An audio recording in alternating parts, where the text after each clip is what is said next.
CIC 코리아 홍영하 팀장께서 나오셔서 식품업종 중국 인증 정책 변화를 설명해 주시겠습니다. 박수로 맞아주시기 바랍니다. 저는 CCIC 한국지사 홍영하 심사원입니다. 먼저 많이 바쁘신 와중에도 오늘 세미나를 위해 귀한 시간을 내어주신 여러분께 감사의 말씀 전합니다. 감사합니다.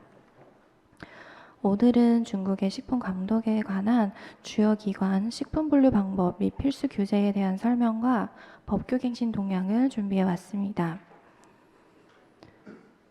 식품과 관련된 주요 기관을 살펴보도록 하겠습니다. 우선 NHC는 식품안전위험 모니터링, 위험평가, 식품안전표준 제정 공포, 신식품 원료 허가 등 주요 업무를 맡고 있습니다. GACC는 관세징수, 수입식품 검사 검역, 해외 생산업체 등록 등 주요 업무를 맡고 있습니다. SAMR은 주로 식품안전 감독관리, 식품안전 관련 주요 정책 제정, 중대한 식품안전 사고 긴급 대응, 특수식품 허가 등 업무를 맡고 있습니다. 다음은 중국 식품 유형에 대해서 알아가 보도록 하겠습니다. 중국 같은 경우에는 식품 분류 방식이 한국과 조금 다릅니다. 우선 크게 일반 식품과 특수식품으로 나뉘고 특수식품은 특수식이용 식품과 보건식품으로 나뉩니다. 이 중 업체들이 가장 관심을 크게 보여주는 보건식품은 비한제와 허가제로 나뉩니다. 분류에 따라 제품들이 라벨 표시나 광고 홍보가 당연히 제한을 받고 있습니다. 식품의 일반적인 홍보는 모두 다 가능하고 섭취 대상 지정은 일반 식품에서 불가하지만 신식품 원료를 사용한 일반 식품은 제외됩니다. 보건기능 홍보는 무조건 보건식품에만 해당되겠습니다. 마지막으로 식품이 말 그대로 식품이다 보니 질병 예방, 치료 목적 언급은 절대 금합니다. 그럼 우리가 중국 수출을 위해서 어떠한 관문을 넘어야 하는지 이 페이지를 살펴보면 전 품목에 해당되는 공통사항은 해관청소 공장 등록, 해관청소 수화인 신고, 중문 라벨, 그리고 테스트입니다. 영유아 조제식품, 특수의학용도 조제식품, 보건식품 등 특수식품은 제품을 SAMR에 등록하셔야 합니다. 추가적으로 중국 시장을 준비하거나 온라인 판매 플랫폼 요구사항들을 준수하기 위해 또는 중산층 소비자 눈높이를 맞추기 위해 상표 등록, 제품 인증, 시스템 인증, 신식품 원료 등 다양한 업무를 추진하면 되겠습니다. 우선 제품을 집중적으로 보겠습니다. 우리가 마트나 올리브영에서 수입식품을 보면 뒷면에 식품위생법에 의거한 한글 표시사항이 있는 것처럼 중국으로 들어갈 때는 중국 식품안전법에 의거한 중문 라벨을 부착하셔야 합니다. 현재 사용 가능한 형식은 그림과 같이 흔히 보이는 흰색 스티커 중문 라벨과 고가 제품이나 조금 더 깔끔함을 선호하는 인쇄 중문 라벨 총 2가지 종류가 있습니다. 대부분의 제품은 마음이 가시는 대로 선택이 가능하지만 영유아 조제 분유, 건기식은 이 특수식품에 포함되는 분류는 무조건 인쇄 라벨에만 허용합니다. 보통 업체들이 가장 처음으로 묻는 질문이 우리가 이러이러한 성분을 사용하고 있는데 중국 진출에 문제가 없을까요? 라고 묻습니다. 근데 성분보다 제일 먼저 고려해야 하는 부분이 식품 유형입니다. 제형에 따라 허용되는 첨가제, 영양 강화제 기준이 다릅니다. 공통요구사항인 이런 절대적 용어, 예를 들면 프리미엄, 1등, 국가급, 최고급 등 표현 또는 허위 기만, 소비자를 오인시킬 만한 내용은 광고법 위반으로 처하고 타인 상표 도용, 유사 상표 위조 등 행위는 상표법 위반으로 조치됩니다. 제품 유형에 관한 대표적인 사례를 설명해 드리자면 정말 많은 업체들이 헷갈려하는 부분이기도 하죠. 한국말로는 유자차이고 품목제조 보고서에는 액상차로 분류되지만 중국에서는 찻잎 및 그의 제품만 차로 분류되고 차로 표현할 수 있습니다. 녹차, 홍차, 보이차 이런 찻잎 제품만 차로 분류되고 있습니다. 그래서 유자차는 중국 법규에 의거해 음료로 분류되고 유자맛 음료로 장명해야 합니다. 두 번째 사례를 살펴보면 이것도 실제로 티몰에서 판매되고 있는 제품으로 첫 번째 사진을 보시면 중문명은 블루베리 루테인 사탕으로 표시되었는데 블루베리 루테인을 가장 선명한 보라색 큰 글자로 표시하였고 사탕이라는 글은 배경색과 비슷한 핑크색 작은 글로 표시하였습니다. 이렇게 글 크기와 색차를 이용하여 소비자를 오인해서는 안 됩니다. 두 번째 사진을 보시면 섭취량을 하루에 2알로 설정하였습니다. 근데 루테인은 신식품 원료이므로 그의 공고에 따라 1일 섭취량이 12mg 미만으로 제한되어 있습니다. 배합표에 명시된 함량으로 계산해보면 이 제품은 하루에 1알 초과하면 안 됩니다. 마지막으로 제품이 온라인에 판매되고 있는 광고를 보시면 눈 건강, 눈 보호, 눈 영양, 눈 피로 회복 등 글자가 보입니다. 이들은 엄연히 보건 기능에 속합니다. 일반 식품은 앞전에 말씀드린 것처럼 보건 기능을 광고할 수 없는 점 꼭 알아두시기 바랍니다. 중문 라벨이 각종 이슈 사항이 많다 보니 중국 측 바이어 혹은 마트, 온라인 플랫폼에서 라벨 검증 보고서를 요구하는 경우가 있습니다.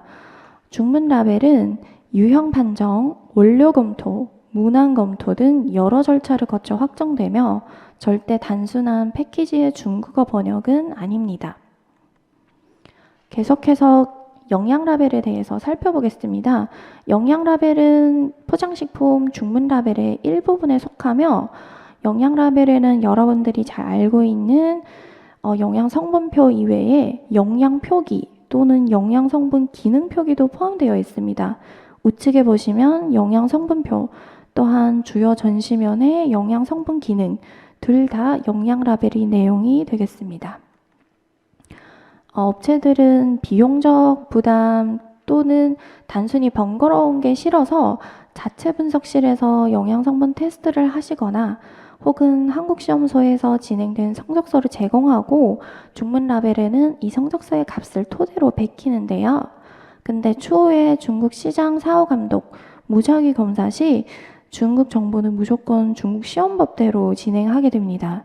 중국에서 요구하는 항목, 측정 방법, 계산 공식, 반올림 단위가 상이해서 영양 라벨 부적합으로 조치 처리를 받을 수도 있습니다.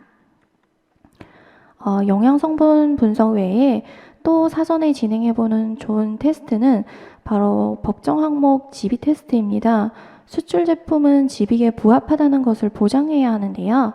예를 들어 조제유는 우측의 조제유 지비에 부합해야 하고 라면은 또 라면 지비에 부합해야 합니다.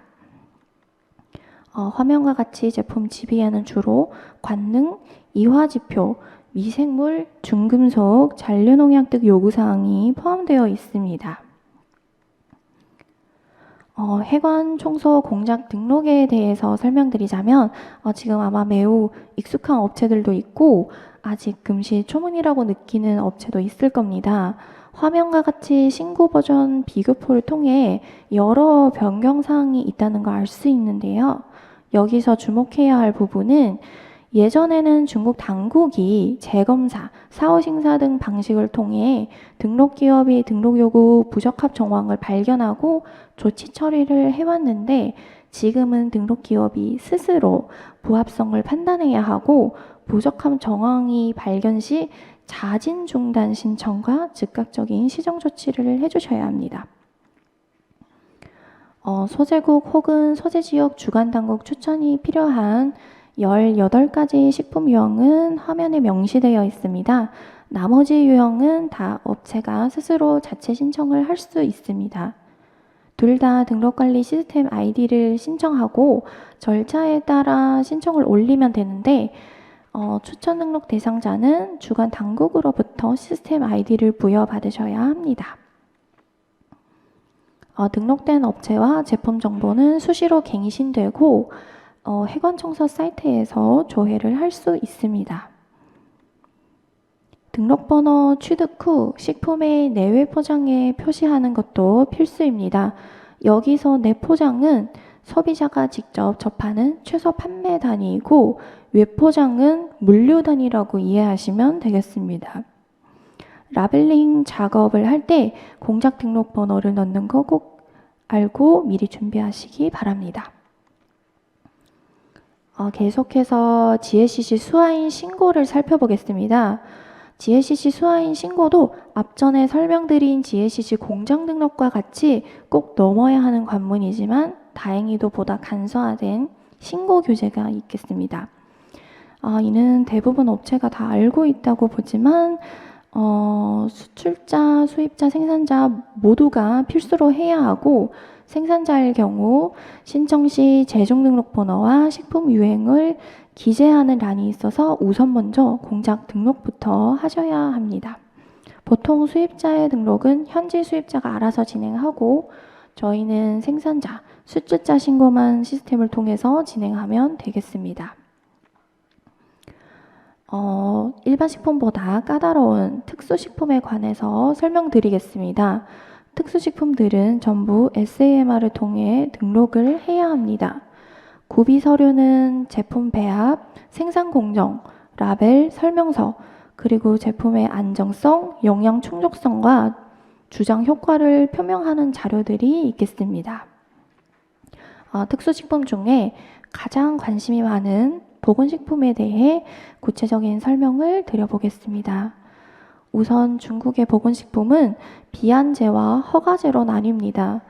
비한제 등록 가능 범위는 영양보충제라고 이해하시면 되고 허가 등록 가능 범위는 24가지 기능성 제품이라고 이해하시면 되겠습니다.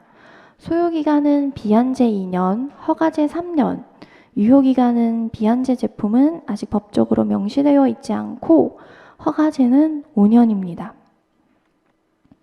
비한제 제품의 주원료, 보원료 기준은 영양보충제 목록을 통해서 확인이 가능합니다. 주원료 최신 버전은 2023 버전이고 보원료 최신 버전은 2021 버전입니다. 주원료는 영양소 유래에 따라 제한받을 수 있고 보원료는 제형, 섭취 대상, 섭취량 등 제한을 받는 경우가 있겠습니다. 허가제 제품의 기능성 목록은 지금 계속 갱신되어 있지만 가장 최근에 발표된 문서를 통해서 수유 촉진, 성장 발육 개선, 피부 유분 개선은 이 세 개의 기능은 취소될 예정입니다. 이어서 중국 상표 등록에 대해 알아가 보도록 하겠습니다. 장명이 끝나면 더불어 진행하는 단계가 바로 이 상표 등록인데요. 근데 우리가 제품을 포장지를 볼 때 화면과 같이 R로 표시된 상표도 있고 TM으로 표시된 상표도 있습니다. R로 표시된 상표만 등록증을 취득한 보호를 받는 상표이고 TM으로 표시된 상표는 신청 단계인 상표라고 아직은 보호를 받지 못합니다. 실제로 많이 발생하고 있는 사례를 통해서 설명을 드리도록 하겠습니다. 이 프로바이오틱스 제품은 한국에서 건기식으로 제조 판매되고 있는 제품입니다.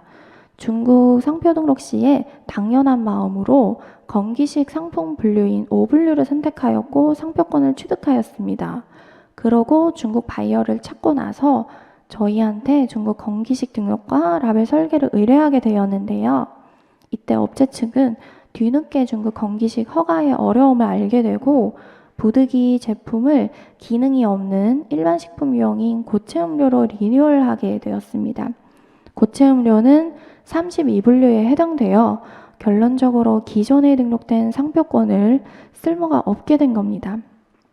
상표가 보호받지 못하는 건 기본이고 중국어 외인 다른 언어, 숫자, 기호의 사용, 심지어 상표 글 크기까지 제한받아서 포장 디자인이 내수 제품과 많이 달라졌습니다. 화면과 같이 이런 사례들도 많이 발생하고 있습니다. 좌측 도안과 같이 중국어, 한국어, 영어, 로고까지 한 도형으로 묶어서 출원하는 업체들도 다수입니다. 상표는 꼭 등록된 상태 그대로 사용하셔야 보호를 받을 수 있습니다. 분리 사용, 위치 조정은 절대 금지입니다. 다음은 유기농 제품입니다. 유기적 생산 및 가공의 정의는 전 세계적으로 비슷할 겁니다. 유기농 인증 관련 지루한 법규 세칙 표준을 떠나서 가장 중요한 전제 조건은 첫째, 물과 소금을 제외하고 유기농 원료 함량이 95%를 초과해야 합니다. 둘째, 사용되는 이 95% 이상의 원료가 중국 유기농 인증을 취득해야 합니다. 어떤 제품이 유기농을 신청할 수 있는지 살펴보면 CNCA에서 유기농 인증 신청 가능 목록을 수시로 갱신해주고 있습니다. 목록을 보시면 유기인증 신청 가능한 품목은 식품은 물론 사료, 약재, 솜 등 비식품류도 포함되어 있습니다. 섬유류, 생리대도 인증 대상이 될 수 있습니다. 유기농 인증 절차는 아마 우리나라 인증과 비슷합니다. 먼저 사전 상담을 통해 신청 자격을 확인하고 서류 점검, 현장 점검, 사후 평가를 통해 최종으로 인증서를 취득할 수 있습니다. 여기서 특별히 말씀드리자면 전환기는 생산 분야에 해당되는 특이 조건이 있습니다. 우리나라의 그 무농약 인증 시기과 비슷한 존재입니다. 유기 생산 실시일로부터 생산구역 및 제품이 유기 인증을 취득하는 사이의 시간대입니다. 전환기 인증서에는 유기농 로고가 없고 전환기 산물은 일반 제품으로 간주되며 유기농으로 판매할 수 없습니다. 당연히 제품에 유기농 로고를 사용할 수도 없습니다.